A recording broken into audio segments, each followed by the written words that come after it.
Good evening, ladies and gentlemen. Let me welcome you to this important policy exchange event. My name is Paul View. I'm a crossbench peer, but I'm also on the academic advisory panel of policy exchange. And it's a great honour for me tonight to have been asked to chair Tarek Heggy, who will speak on the subject of how political is political Islam.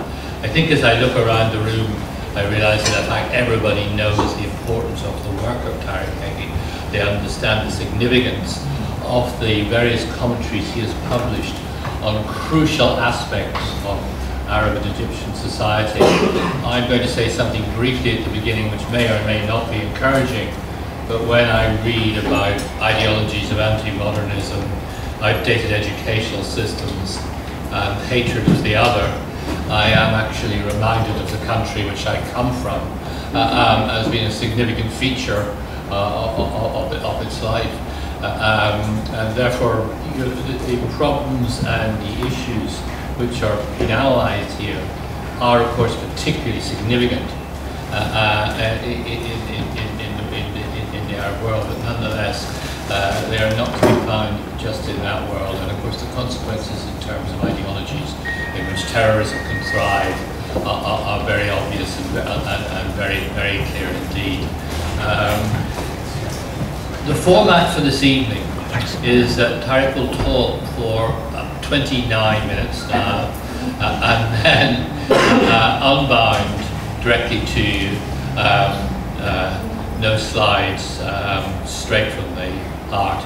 And then we want to have about half an hour of questions. So it is a great pleasure for me and an honour to hand over to Tarek Heggy to address you this evening.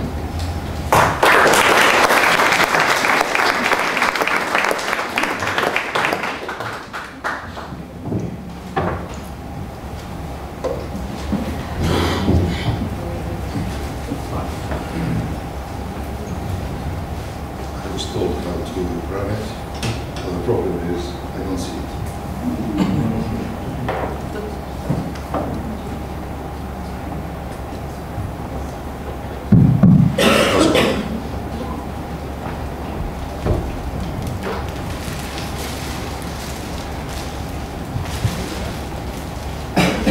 Ladies and gentlemen, it's a great pleasure to be here in this very special think tank, probably the most active British think tank. And I thank Policy Exchange in general and Mr. Gatson in particular for hosting this book launch event and inviting me to speak to you about a very complicated subject. I would like also to thank my publisher, Valentine Mitchell. I thank the two generations of Valentine Mitchell, the late Mr. Cass, who published my first book in 2003, and Mr. Cass, who published my second book in London last year, and this third book, my third book in English in London. I also thank you for being here, and I hope you tolerate me for 29 minutes. It is not a speech. I will be shedding light on some topics that I have handled in these two books, The Arab Cocoon and The Arab Mind Bound. And I will not leave somebody to say, you stole the title from Shelley. Prometheus Bound, I will say, it is stolen from Shelley, who wrote Prometheus Bound and Prometheus Unbound some 150 years ago. I will go through, as I said, some topics, and maybe we discuss some of them in the second part, the other 29 minutes. The Arab Muslim mind witnessed an era of proactive and dynamic time from the 8th century to the 12th century. All schools of thinking were represented. We had most conservative schools of thinking, and very strict and radical schools of thinking, and also we had extremely liberal and free schools of thinking. From Ibn Taymiyyah to the extreme right, to Ibn Rushd Averroes on the left, liberal, free side. Actually, Europe knew Aristotle first via Averroes. The translations and comments of Averroes made Europe to discover the great word of Aristotle or Aristo. During this period, there was a diversity, plurality intellectually, and people were different in their interpretation of Islam. The agony of the Muslim world, the agony of Islam, and the agony of the Muslims in this era came to an amazing end in the 12th century. What is called قفل باب الاجتهاد, the closure of ijtihad. Ijtihad means thinking, opposite to copying. For some reasons, the clergy and the political authority announced that enough is enough with ijtihad, i.e. with thinking. We had enough of that, we will follow the Salaf. And you hear the word Salaf, and Salafi comes from the Arabic word ancestors. So it was declared that enough is enough with new ideas, enough is enough with new interpretations, and let us follow what has been said throughout the past 5 centuries, or actually from the 8th to the 12th century. It is the time of Averroes, actually, when he was kicked out of Andalusia and died miserably in the city of Marrakesh in about 1100.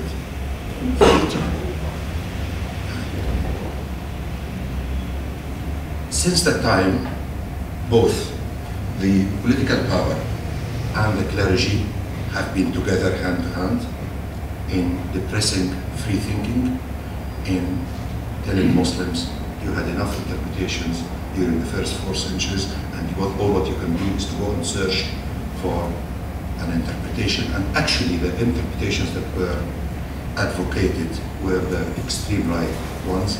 And today, the version of Islam we have, after about 9 centuries of stagnation, we have one version, which is the Taymiyyah version, which is the most strict right-wing, anti-modernity, anti-others, anti-Jews, anti-Christian interpretation of Islam. So since the 12th century, we can exaggerate and say the Muslim and Arab world stopped thinking and started to copy instead of thinking. This took them to stagnation. The outcome of this, that Europe was doing the other way around, where Europe was saying to clergy, enough is enough with interventions in the running of the society and judgments on science. And the outcome of this was that the Muslim Arab world was occupied. I have been one of the few ones in the Middle East who refused that the Middle East is backward because it was occupied, and I always say it was occupied because it was backward. Because it was backward, it was occupied, and not the other way around. And occupation was the outcome of an era of stagnation. The shock of the Muslim world came in 1798 when the French expedition of Napoleon came to Egypt. The Arabs were shocked. They discovered how advanced Europe is, and they wrote wonderful literature about such a show from Al-Jabarti to Tahtawi. It's wonderful to read what was written. And since that time, the Arab and Muslim world is facing the following question: what do we take and what do we reject from modernity? And if you ask anybody who studied the intellectual life of Egypt over the past 2 centuries, he will end up telling you that we had these 2 schools of thinking all the time, but the magnitude was different. While the magnitude was of the pro-modernity school of thinking was much larger 100 years ago, it is vice versa today. In 1923, the Ottoman Empire came to an official end. It practically died much earlier, but the announcement of the end of the Caliph system was in 1923 by Kemal Atatürk. From that date, Muslims and Arab Muslims became very much preoccupied by the question, when shall we have it again? 1923 was the official end of the Ottoman Empire. 1925, the great Egyptian scholar Ali Abdelrazak wrote his book. I've translated now for the first time in my mind in English. Islam Usul Hukm, Islam and Politics, or political science. In 1928, the Muslim Brothers were founded. And we know today the link between the Wahhabi, the third Wahhabi dynasty, and the inception of the Muslim Brothers via a Syrian named Muhammad Rashid Rida, who was one of the followers of Muhammad Abdu, but not as liberal as his tutor was. In 1925, Ali Abdelrazak wrote his book, and he said openly, to have something called the Islamic political system, you must have two sets of rules at least. How you select the ruler, and how does he rule. And he went through the Islamic history to prove that Muslims had neither. They didn't have a system to select the rulers, and they didn't have a system to rule. And he gave his very strong example of the first four caliphs. Every one of them was selected in a different way. Muhammad hinted about Abu Bakr, and Abu Bakr appointed Umar, and Umar selected 6 people to select one of them as the third caliph. And then there was the civil war, or al-Fitna al-Kubra in Arabic, that brought Ali for a while to power, and then it was the end of the first caliph era and the beginning of the Umayyad dynasty. Since Ali Abdelrazak wrote this book, the extreme Islamists, whether they are Wahhabist or the Muslim Brothers, have been trying very hard to prove that Islam has a political system, an economic system, even, there are some doctors here, even a medical system. There are claims that there is an Islamic medical system. For people like myself who love the work of Ali Abdelrazak, I believe that the main feature of the Islamic political system is entire rejection to modernity. They don't have a system, as Ali Abdelrazak said. They have a very strong rejection to modernity. And from there they move. You tell them democracy, they say shura. You tell them, but shura is democracy. They say, no, no, no, not exactly. And the whole thing is that they don't have a core political system, but they have a rejection to what is a product of modernity and progress. This rejection of modernity is the core of my 2 books.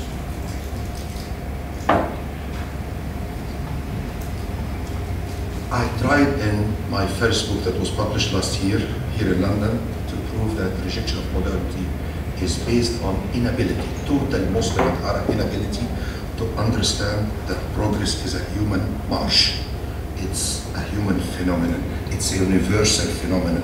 It is not Western. It happened to be developed in the West, but the ingredients are human. And this was clearly proven after 1945, when fundamental changes took place in Asia, in Japan, in Singapore, in South Korea, and when the same modernity and progress were achieved outside a Judeo-Christian universe. There is a very clear inability to understand that Europe was a circle, one cycle in the march of progress and civilization. A march that started in Egypt and was developed in Greece and further developed in Rome and was also built after in Spain and then in the Renaissance in Europe. And this inability to understand the universal and human dimension of progress is the core of rejection to modernity, and the insistence that they have Islamic banking system, Islamic economic system, Islamic sociology, Islamic psychology. There is a literature about Islamic psychology, and it's a keenness to say we are not part of them. We are on our own. Certainly, the Saudi and Iranian connections mean a lot what I'm talking about. A lot of support come to this way of thinking from these two sides that happen to be the head of Sunni radical Islam and the head of the Shia radical Islam. And also in the book that is launched today, there is a lot trying to prove that both are advocating 100% a political system that has nothing to do with any religion. Again, the core of political Islam, of the Saudi system, of the Wahhabi project, of the Iranian project is rejection to modernity. One of the problems of political Islam also that it's a very strong ideology in the post-ideology world. Humanity, it farewell to ideology in 1990-1991. With the collapse of the Eastern Bloc, the world started to focus on scientific and managerial solutions to all problems. All problems, all issues, all subjects are looked at from these two aspects, from the scientific and the managerial aspects. However, political Islam remains to be one of the very few remaining ideologies on earth today. After the death of communism, after the collapse of the Soviet Union, after the death of the strongest ideology of the 19th century, Islam is today the only ideology in the non-ideology era.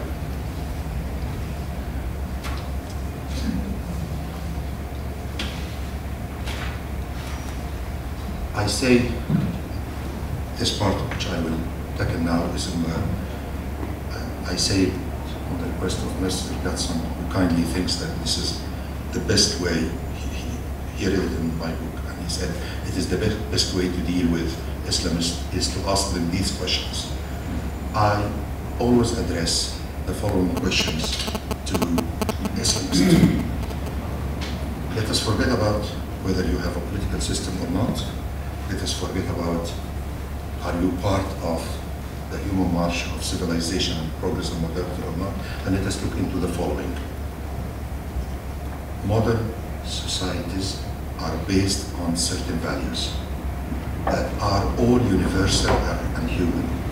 And these values are, I will mention some of them, plurality or pluralism, otherness, human and women rights, religious and cultural tolerance, humanity, rule of law, modern state, universality of knowledge and science, coexistence or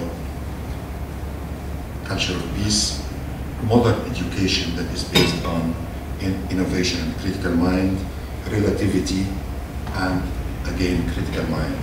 I like to discuss with Islamists all of these values and try to ask them to elaborate from an Islamic, you say you have an Islamic viewpoint, let us talk about these values from your, tell us how do you view these values? How do you view the term humanity? While your literature is based on segmentation between the world of Islam and the world, amazingly, it's called the world of war, Dar al-Harb wa Dar al-Islam. So how do you perceive the word humanity? Is there something called humanity? Is there humanity, or you have two humanities? And then I like to embark on discussion with people like Tarek Ramadan and others on these premises. I don't want to go into details about did Islam witness a glorious and golden age or not, because this is, people can debate about it. Some people say no, it was a lot of blood on the floor all of the time. The first, I refer to my friend here, the first political assassination was within 24 hours after Muhammad passed away, when the head of the people of Yathrib was killed because he opposed the people of Mecca continue to rule the Muslim society. So we don't do this, we don't embark on this, we just talk about values, these values. What do you think of modern education? And one of the leaders of the Muslim Brothers was here in London last week, and when he was asked about education, he was told, education today in advanced societies is not based on memorization, but based on innovation, critical mind and participation. His answer was, you are trying to sell me a European colonial imperial agenda. I like to discuss things with Islamists on these grounds. Let us talk about women's rights. Let us talk about rule of law, modern state. They don't have the concept of modern state in their mind. They talk about something totally different. Let us talk about coexistence. Coexistence will immediately trigger the Israeli-Arab conflict. Once you talk about coexistence, the first thing that will come to the Arab mind, without generalization, is, what do you mean by coexistence? Immediately, they jump to the tiny, how is it called in the Arab media? The Zionist entity. So modern education, relativity.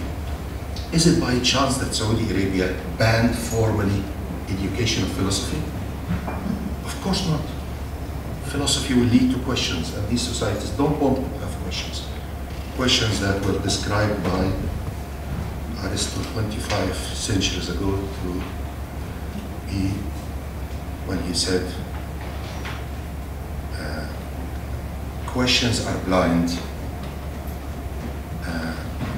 No, answers are blind, questions are not. If you teach philosophy, you immediately go to Kant, you go to Hegel, and then you go to the troublemakers of the 19th century, and then you end up with the excessive troublemakers of the 20th century, Martin Heidegger and Sartre. And then you raise the wrong questions. Questions lead to accountability, and these political systems cannot afford to have accountability. So, in few words, I tried in my 2 books to say the problem of the Arab mind is related to 2 things. I tackled only one of them here today. Interpretation of Islam and outdated educational system.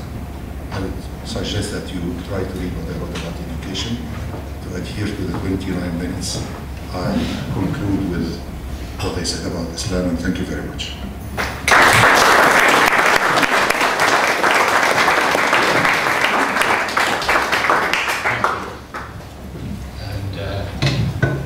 We do now have time for half an hour's questions.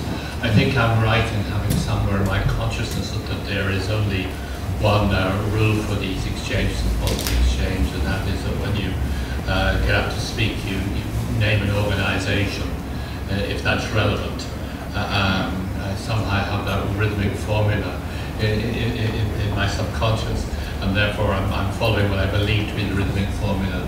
But I'd be very glad now to open this discussion up to questions, because I think, as you can tell, Tarek is more than willing to take questions. Gentlemen in the shirt. My name is Roy Bishka.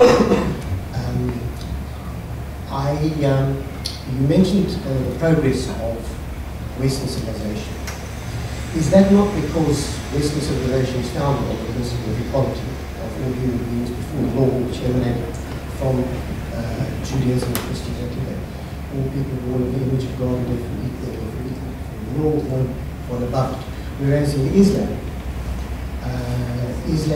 under Islamic Sharia, so-called kuffar, people who are not Muslim, are rejectors of Allah and have got no legal rights whatsoever. Not even in some sects only. In some sects? Not in all sects. I see. Absolutely. There are sects that consider them nothing. If you could tell me the ones which aren't, that would be very nice. Of course I will. I've been looking for 10 years for rights for kuffar, and I've not found any legal rights whatsoever. Far from. I'll do that. Thank you.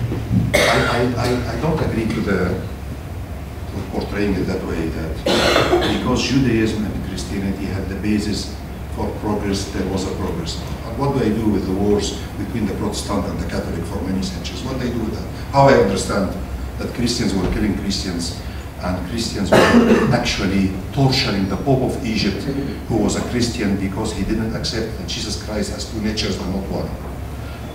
I mean, so the Pope of Egypt was taken to Cyprus, physically tortured until he died in the 5th century. So was this Christianity or something else? When Hypatia was killed in Alexandria, the great scientist like Salah Hafiz, was tortured and killed in Alexandria for remaining on Greek philosophy against Christianity. Was this Christianity or not? Is Christianity of the 21st century a copy of Christianity of the 10th century? I don't think so. They're totally different. Are the Christians of today a copy of the Christians who doomed and considered Galileo as kafir as well? He was considered as such. Copernicus was considered an infidel as well. As someone who established a chair for Jewish studies at Toronto University, I can talk to you about many things in the Talmud that would be very difficult to defend. But the Jews surpassed that. Christians and Jews surpassed the text. Their achievement is not in the text. There is no text that can survive centuries. All texts are related to time. So I can, as someone who reads by heart the Bible and all the Psalms, and in Arabic and in English, I can give you very anti-humanity texts in the Talmud, in the Mishnah and the Gemara. Very anti. But the achievement is of the Jews that they surpassed this. They had stoning, like the Muslims. There is a stoning for women, for adultery in the Talmud. They had hand cutting, but they didn't, that is surpassed it. And this is their achievement.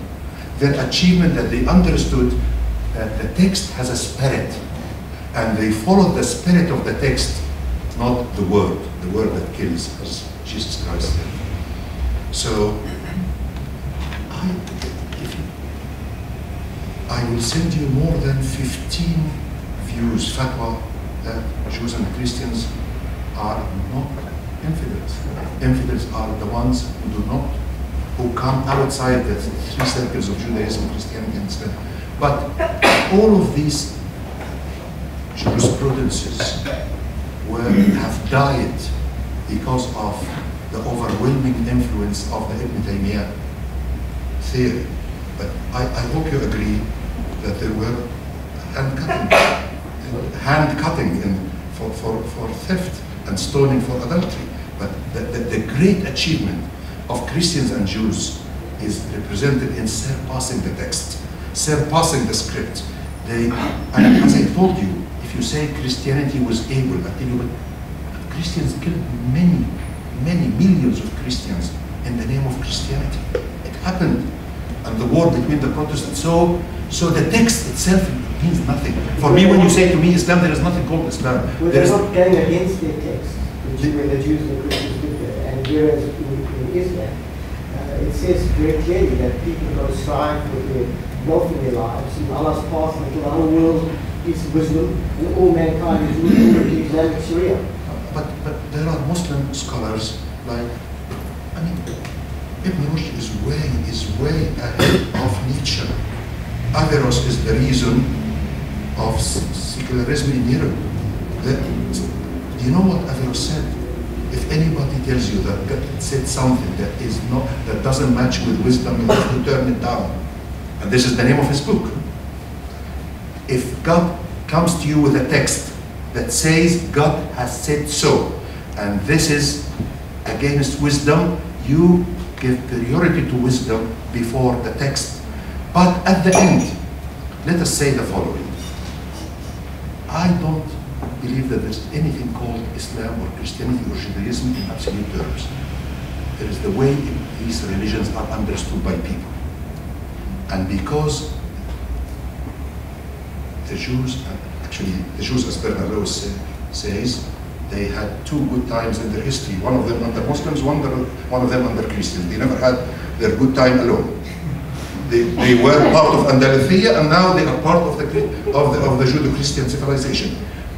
So, and you know more than I do, that there are many Jews that are 6 days a week secular, and one day they are not secular. I have wonderful Jewish friends who will not answer my emails on Shabbat. And I have no problem with this, because it's an individual thing. They remain to be an individual choice. They don't come and fight you to do the same as Muslims do. But you know that Jews became secular because the Western civilization urged everything to become secular.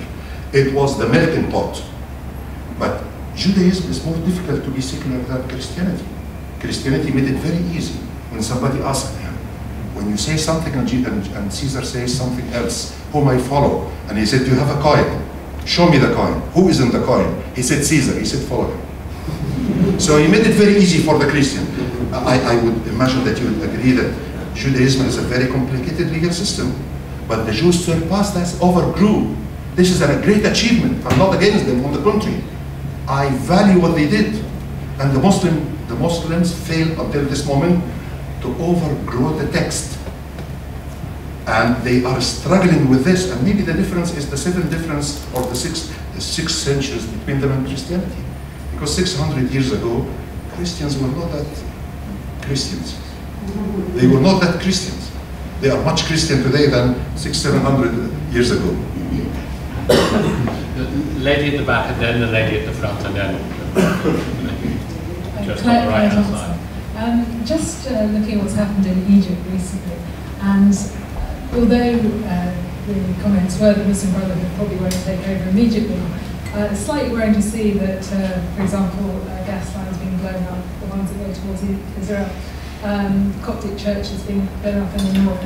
And you're wondering where this extremism came from. I mean, is it that there's just such upheaval and people are sort of trying to grab onto something that's stable, even if there's extremist Islamists? And how do you get them back from the extremism to the middle ground? Because, you know, what you're saying about modernity, probably that's the way forwards. I'd like to hear your thoughts. I would say the same in a different way. If you study the status and role of Jews and Christians in Egypt 100 years ago and today, you will get to a completely different picture. The Jews established the largest bank in Egypt in 1920. Bank Masr was not established by Talab Harb. Talab Harb was the facade for Yusuf Qattawi and Zibrel. They are the real, Adil knows very well this history, the real founders were Jews. And the national movement of Egypt 1919 was mainly Christian, with Saad Zaghloul. Saad Zaghloul, the leader of the national movement, was surrounded by Christians. So what happened, in my views, is the deterioration politically that triggered economic deterioration, and both of them triggered educational and cultural deterioration. And this is the way I see it. And I hate to say it, but I will be honest and say it.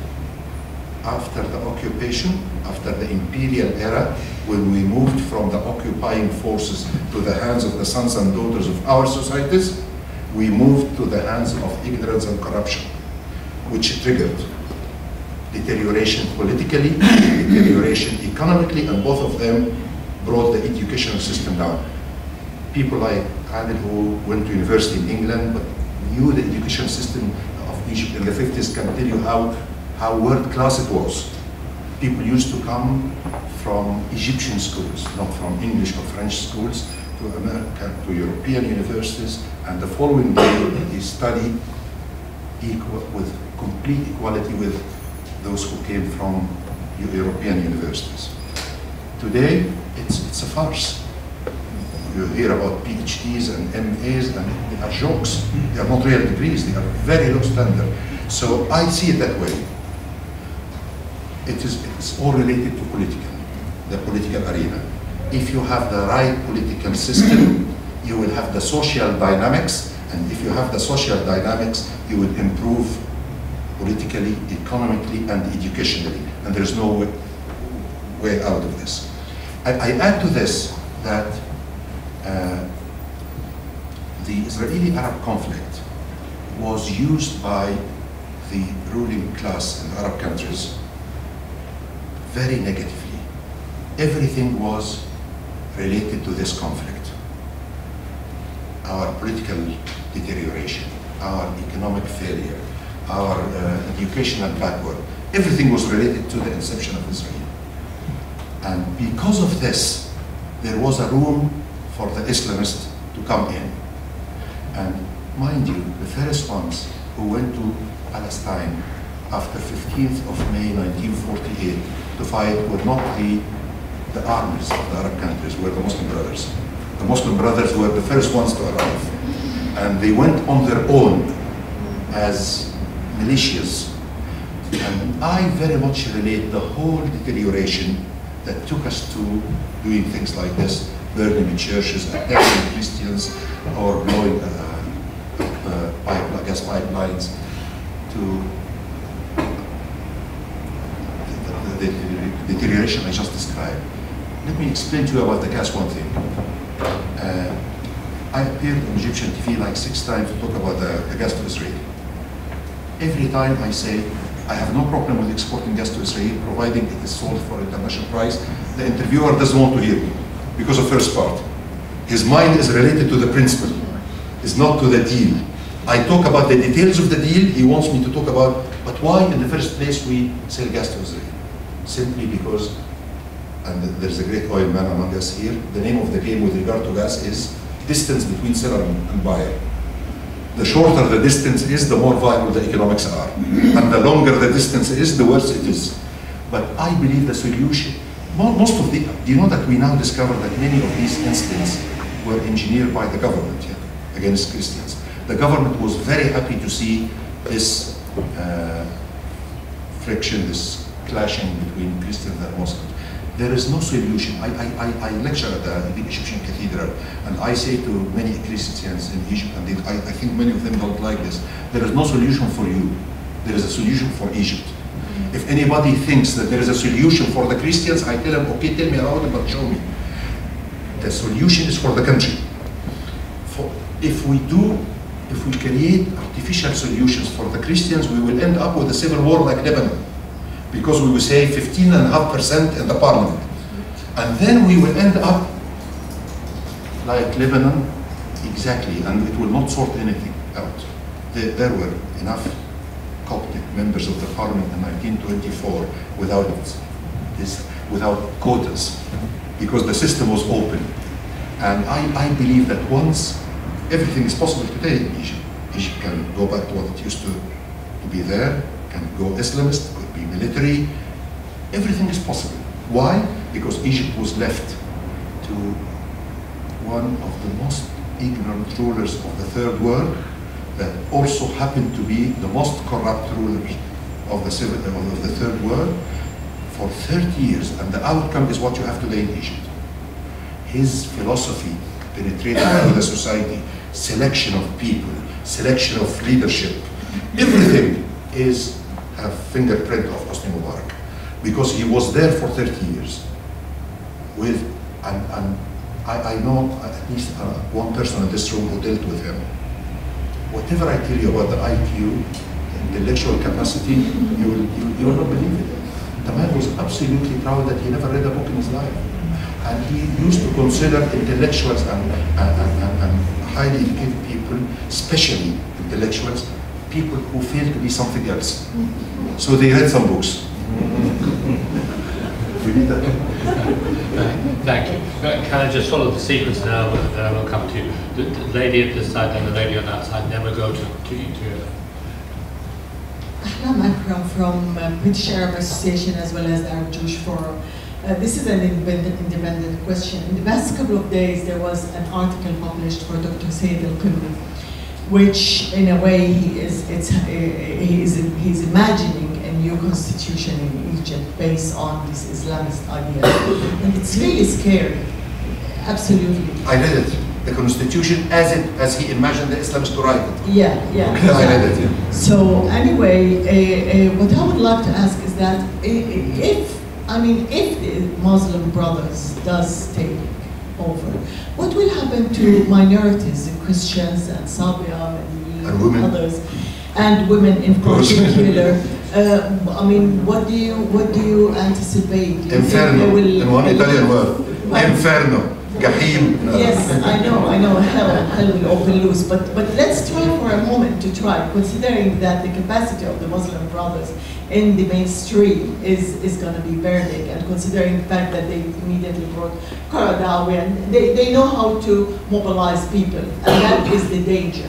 How you and others like you can stand up against them, and Dr. Qimmi, which argument you're gonna use? Okay, then just to say one thing related to Qimmi, the complete works of Sayyid al-Qimmi were published in a wonderful edition by Mr. Hafiz, was there, yeah? And he put them in one collection of books to help him to reach more outreach. Of course, Al-Qimi is a very special person to me, and I think he understands Islam and Islamic jurisprudence and Muslim societies and Arab culture very well. But going back to your question, I do not think, I hope I'm right, that the Muslim Brothers will have a majority if the other parties do the homework. And let me explain to you what I said, I'll mention to you what I said at one of Radio Churches a few days ago.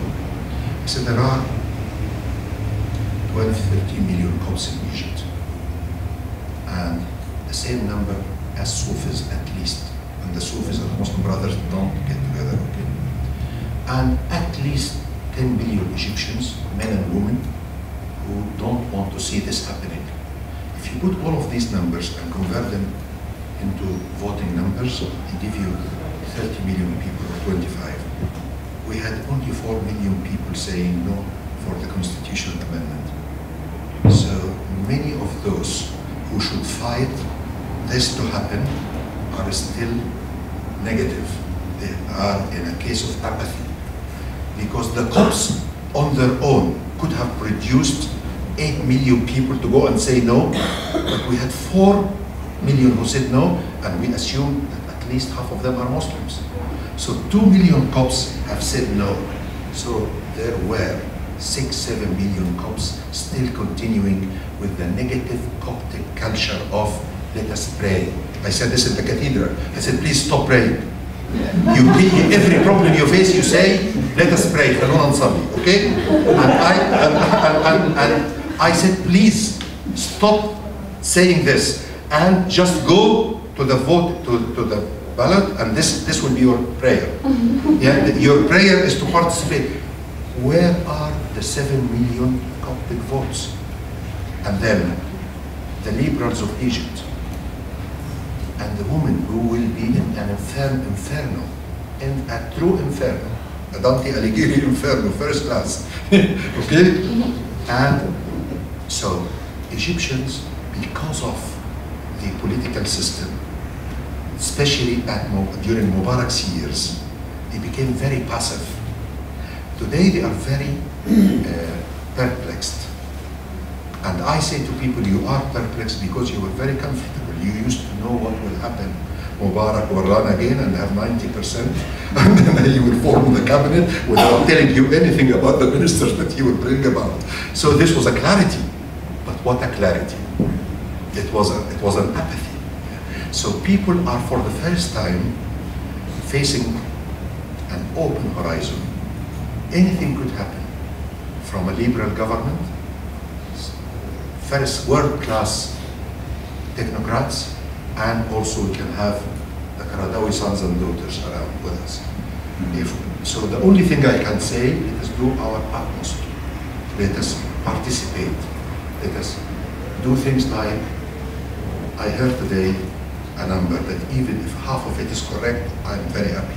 Somebody told me 10 million Egyptians outside Egypt, in Australia, Canada, Europe, and the USA.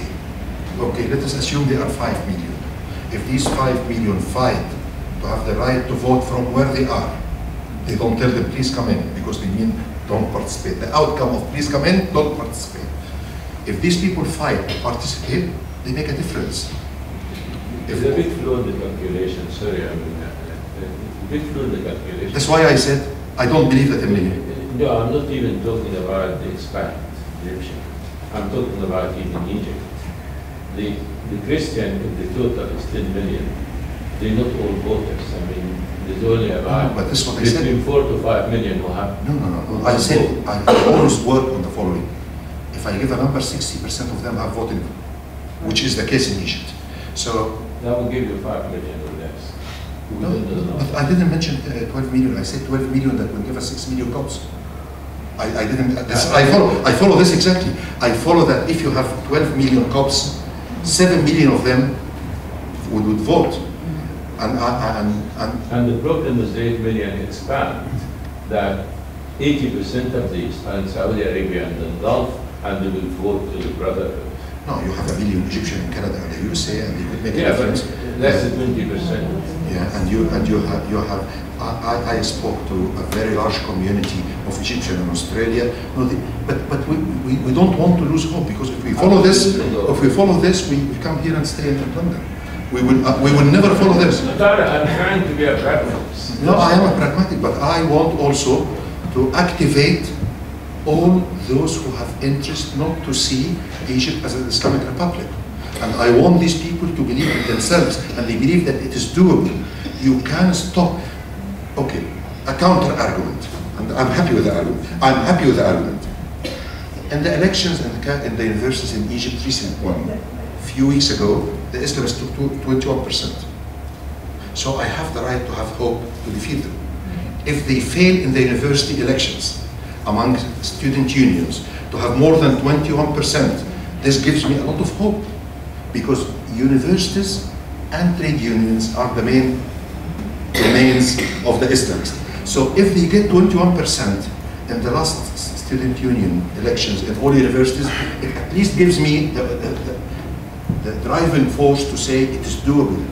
We have to believe in it. If the minute we are defeated morally, the minute we lose the case. And I want people like yourself, myself, to continue to believe this is our country. We will fight for it. We will try to make it to work, and there is no other way. And of course, I know that the numbers are very difficult, because of course you know, as I do, that in Egypt having statistics is very difficult. Even the number of the Copts. The government says there are 4 million, and the American embassy talks about 13 million. Look at the difference between the two numbers, yeah? One of them is a big fat liar, yeah? Is it 4 or 5 or 11? But it is a jungle of data. It's a jungle of data. Thank you. Could I ask the microphone to the lady there then? Iran speaks. Thank you. This is Sharon Tabin from Radio Free or Radio Liberty. You spoke about Islam as the ideology in the post. Could you say that? You spoke about Islam as ideology in post-ideology war. If you consider the political side of Islam, not Islam as religion, political side of Islam, I'm sure you agree that somehow political Islam is unfortunately a product of a paradoxical foreign policy of Cold War, maybe. Absolutely. First one to... Yeah. I mean, from 60s, American foreign policy was to create a green belt around Soviet Union. Shortly after that many people may not know that, but because I'm from a background that I know very well, that the Soviet philosophers or ideologues have developed the idea of I translated the non-capitalist road to development, and based on that theory, they supported radical Islam as a way against imperialism. Absolutely. So this has been supported. The question I want to ask is that this has been supported tremendously by the left and intellectuals in this part of the world. Mrs. Thatcher was one of the very few people among politicians who recognized that. And I'm not a conservative, but I'm glad to quote her. But and that was unfortunately one of the outcomes of the Iran's revolution, because of the immense support of the left. How far do you think that support? I mean, and we were very worried. I mean, Iranians were very worried that Egyptians would make the same mistake, and they were making the same mistake until some time. But how far do you think that idea and that influence still is potent in Egypt and in Middle East? And for your information, I say that it's dangerously potent in Iran still. Okay. There's a chapter in one of these two books entitled "The Enemy of My Enemy is My Friend." And I was talking about Cold War. And this was the American slogan, "The enemy of my enemy is my friend," which is totally incorrect. The enemy of your enemy could be your enemy as well, if there is a clash of value system. But this was the main theme of the Cold War. This is what Sadat also did. accept someone who values Anwar al-Sadat a lot, but I wouldn't accept anybody as a black and white fully or otherwise. Sadat is one of the very few people who understood that the war will come to an end within a decade. But meanwhile, he is the one who played the game of the enemy of my enemy is my friend. He got all the Islamists from their cages, and he used them against the left, and they killed him at the end. And this is what the Americans did in Afghanistan. And this is what the Americans continue to do until this moment with Saudi Arabia. Have you ever heard of a problem between America and Saudi Arabia with regard to women, or Christians, or Jews, or churches, or synagogues? Never. Never happened. It will never happen in the short term. The pact that was formulated in Egypt, in the Bitter Lakes, between the American president and the Saudi monarch in 1945, 46? Roosevelt died 46, so I have to find a solution. Roosevelt died in May 1945, so find a solution to that. Okay. Exactly, because Truman came in 45 after Roosevelt died. Yeah. So, but anyhow, whatever. That's why I said the American president with the Saudi monarch. They agreed in the Bitter Lakes on a warship that there is a pact between Saudi Arabia and America, and from the American side, it is based on oil interest, nothing else. And because of this, we never heard of the Saudis will go and say, we have only 150 mosques in Italy, we want to build another 25, and there is no single church in Saudi Arabia. And America let this go. and everything else. The way, I mean, women cannot drive until the year 2011. And we never heard an American noise about that. Why? Because of a certain understanding of the enemy of my enemy. They created Al-Qaeda together, we know that. But if you are interested, you can go back and say how Saudi Arabia was created by the Cairo office of the MI6 or the Delhi office. It was the Delhi office with John Philby that founded Saudi Arabia. Okay? And this is known to everybody who reads about this. The British believed that this peninsula should be under one leader. And it's one of the big mistakes. The Muslim Brothers, we now know that the first office of the Muslim Brothers in Alexandria, the rent was paid for the first 3 years by the British Embassy. Why? To be the counterpart to the national movement of Saad Zaghloul. It's very simple. So the West is advanced, but make also very advanced mistakes. Very advanced mistakes. Okay? And one of them is what you mentioned in the court. Why we didn't have political Islam in the year 1880? Because we didn't have the Cold War. The Cold War produced this devil because somebody offered, and by name, Turkey ibn Faisal ibn Abdulaziz, as the head of the Secret Service, offered the Saudis, we can help you against the Russians and the Soviet in Afghanistan. We can send our people who would love to die. Okay, he sent his people. His people never believed they defeated the Soviet Union because of the American money and weapons, because Allah was with them. And as they defeated one of the superpowers, they can defeat the other one. And that's what they are trying now. So it's a very important thing. And now I will lose all sympathy in the room with what I'm going to say.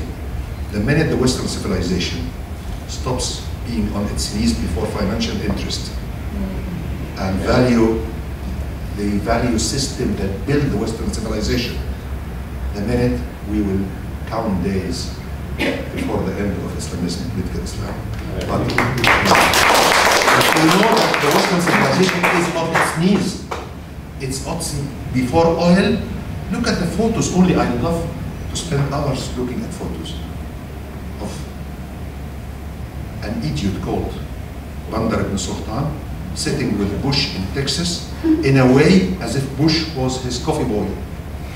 And you look at it and you see what he was doing in the photo body language wise, and you know that he was taking this photo to go back to his uncle, the king, and tell him, the American president is in my pocket. All of this is Obama kissed the hand. Berlusconi kissed the hand of Gaddafi. I have the photo. Okay. Okay. The Western civilization is bloody weak before money. And it doesn't know that money didn't build the Western civilization. Value system built the Western civilization. The Judeo-Christian value system that was built by Jews and not by Judaism, or by Christians, not by Christianity, is what made this civilization. And until this happens, until America is ready to lose oil for women's rights, to stop physical sanctions in the penal code, until this happens, we will continue to struggle between the odds. Thank you very much. Look, I've been holding some people back, and if you go first, can we go 1, 2, 3? Is there? Oh, quite a lot. Can you be very brief, because we are running. And I take the message. I'll be brief as well. I'm sorry to ask you to be so brief, but we are running. Question and answer will be brief. Question and answer. Very. They'll also be brief answer. Just to let everybody in. So, my name is Emmanuel Muskina. My question for you is, if I understand it correctly, that you said that the Muslims are conformed to Stone Age or the text.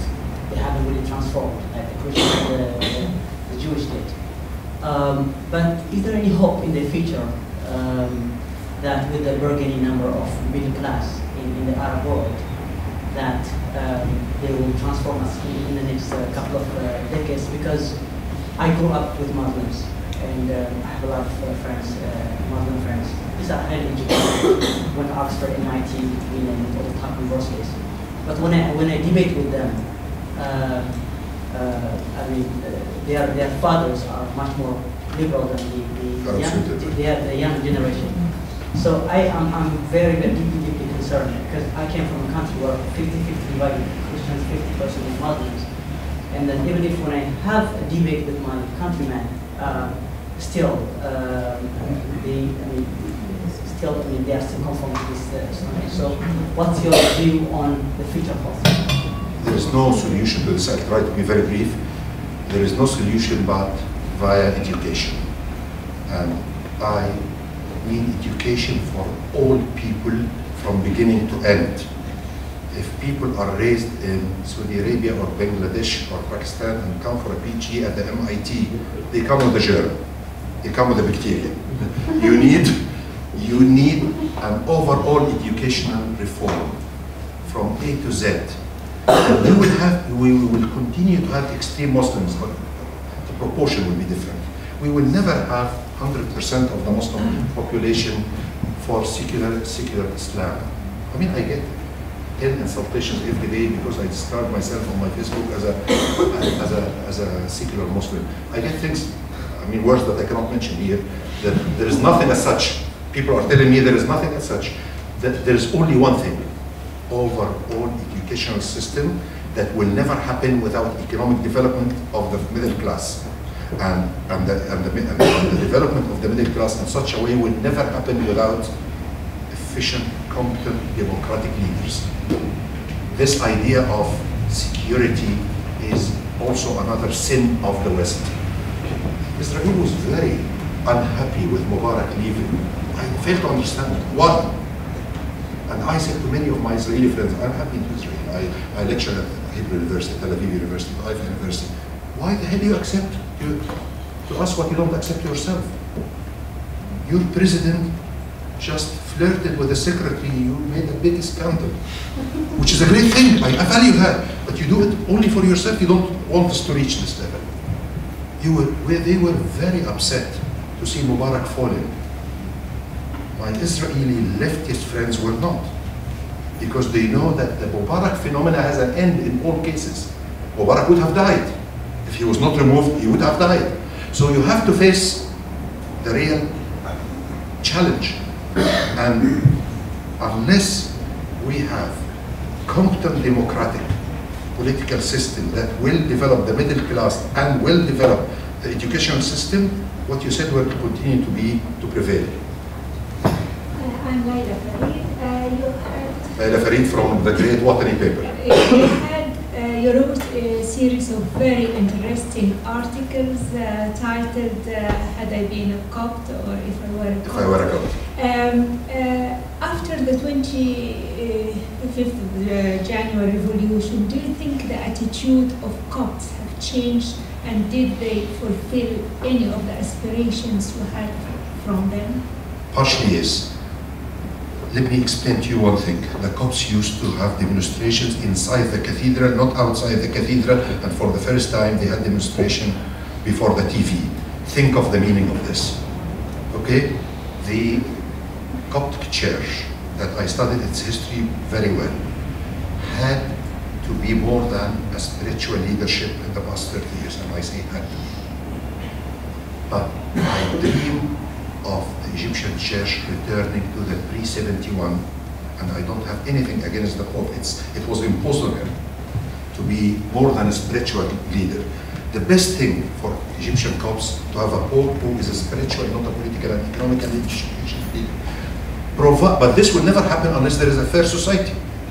Without a fair society, the Pope would remain to be the shelter. They go to him for everything, but it's not normal to go to him for everything. For education, for PhD discussions, and for everything. Of course, he wanted to be a Pope 24 months after he became a monk, which means that he wanted to be he's a politician, he's born politician. But to have somebody like Cyril VI, you need a different environment. He wouldn't have done well with Sadat and Mubarak, because they also stepped into his arena. So I was very happy to see the Copts demonstrating before the TV, because they were behaving like Egyptians, not like Christians. Yeah? But when they used to demonstrate inside the church, it was a Coptic affair. Even not outside the church. You know that they were always behind the fence of the cathedral. So it was a step forward, but still we have to work on the Coptic apathy and negativity a lot to get them, at least whether they are 50 million, 10 million, 7 million, even the couples and the share must go to vote. Quick question, what do you think of the so-called moderate party that's been established, of the fringe group that's left the Brotherhood, Hizb ut-Tahrir? Do you mean al-Wasat? Well, there's there is a new one. There's a new one. So a third one. For me, I prefer to talk about principles more than partisan people. I say, if people commit themselves to a civil state and civil society, constitution and law, and declare it that they are not after a caliph system or application of Sharia, I have no problem with anybody who accepts this, but very few Muslim brothers would accept that. Very few.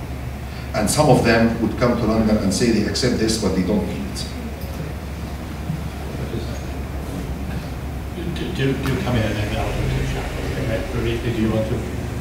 Yeah, just a brief question. Do you believe in the conspiracy which say that there is a movement to create a Middle East free of Christians? No. And there is some evidence that there is a difference between conspiracy and a mechanism. Yes, there is a mechanism as such. There isn't. In place. And look, we look at numbers. And in Lebanon and in Palestine. Palestine is the clearest case. Yeah. They are down to 2 or 3%. Yeah. And Syria is getting also rid of Christians. And Lebanon, it's even more catastrophic in Lebanon. Why? Because they are more educated and their demographic growth is 1% and the Shia demographic growth is 3.6%. So at the end, Lebanon will be Shia. Yeah, it will be. I think they finished in Iraq, the Christians. That's what I understand. There are very few, because they killed them literally. I mean, they burned them in the churches. So you're saying it's a mechanism rather than... I never believe in conspiracy. I believe in conflicts more than conspiracy. There are conflicts. Thank you. If I can switch this discussion from conspiracies to the economy for a second. You mentioned oil several times in your speech. And you are an oil man. Well, it's a subject close. That's why I'm sitting next to Salah. But actually, my question is about oil and its role in Egypt's development, because, you know, we've seen cases like Malaysia, or I would argue Kazakhstan, to some degree Azerbaijan, Muslim countries which have used their resources for rapid economic development and creating more prosperity. And then, of course, there are cases of Nigeria, Libya, and a few other countries, and away from the Muslim world, Venezuela and so on, where the resource curse and the Dutch disease and the way away from democracy basically ruined economies. Do you think there is any chance that Egypt and the democratic revolution, which I'm very sympathetic with, can use the natural resources to jumpstart a new phase of development and make democracy stronger and civil society stronger, which is possible? I hope so, but I hope also that you don't think that Egypt is a great oil and gas country. It's a modest, and Salah knows more than me that we have modest reserves on the two sides. The gas, oil, what is the remaining 3-4 billion barrels? Including the condensate. Okay, so it's very small. It's very small. Yeah. So, but when you say resources, probably you mean more than oil and gas. Mines and other, and the sun and the beaches and the sands. These are resources. Yeah. Any competent system will try to develop these resources. Yeah. One last question. Deborah Powers, I wanted to ask that political Islam across the region has gained a lot of its support through social welfareism. And it's interesting that you gave the statistic within the student population that they had only gained 21%. But the problems that the winds of change that have been sweeping across the Middle East have been because people want access to economic opportunity, and youth unemployment is very high in Egypt and across youth unemployment across the region is very high, and these problems are not going away. And do you have fears, and what can we do here to improve those access to economic opportunity for the youth? Because young people who have no jobs, no future, I would argue belong to some of those groups that have traditionally provided that safety net. Thank you. Okay. If you asked me on the 24th of January, one day before the revolution, do you expect a revolution? I would have said to you, yes. Do you expect it to come from the middle class and the computer users? I would have said no. I would have said either from the mosque or from the slums. It didn't come from the slums. It didn't come from the mosque. But this doesn't mean at all that it might not come. It might come from both, and mainly from the slums, from the very poor people living around the island. So, but I need to make the following comment. What happened as of 25th of January was not economically driven. Believe me, I have been many times to the Tahrir Square. The first slogan was dignity, justice, and freedom. And the surprise was that it came from the middle class, people who went to schools and universities, people who use computer, people who were able through the products of and fruits of technology to know what does citizenship mean and what a government also means. Because we, the other generations, we didn't have the same access except through books, and it's a totally different tool. Then you read about the West rather than having the West on the screen of your computer in your bedroom.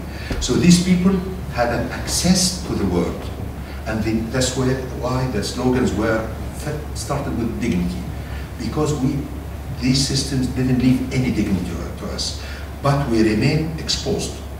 We could have a revolution, and not from the mosque anymore, because they believe that they have a chance now. So they will try to continue to tell us we will play it democratically, and we will kill it democratically as well, but it's a different story. Use democracy to reach power and kill democracy.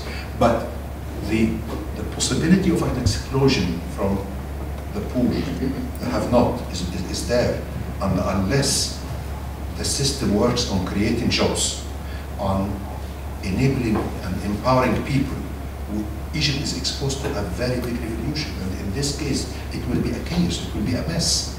Cairo has a ring road, and it happened that all the slums are on the ring road. So as if it is designed for a civil war, to have the middle and upper middle class attacked by the people of the slums from the ring road. So if we have a competent government that gives people hope, all what you need is to show people results. You don't have to deliver fully, but you have to show people results, because people have heard for 40, 50 years the best promises, and nothing was delivered. With a little delivered, you can create hope. And with hope, you can have the wheel moving. And I fully agree, this revolution postponed a potential revolution that will be much explosive if it happens. Thank you. I think at that point we've gone well over the time that we allotted for Tarek to answer these questions, which he's answered so powerfully. And I think it's come to a point where I should be offering a vote of thanks. I actually want to go back in doing that to something at the very beginning of Tarek's talk, when he referred to the Frank Cass publishing empire, while the Frank Cass or the late Frank Cass people are still in the room. And actually, this is the second time in 2 weeks that I've been at an event in which the books coming from that house were at the centre of what was going on. And I want to say something about Frank Cass in terms of what he did, publishing your first book in English.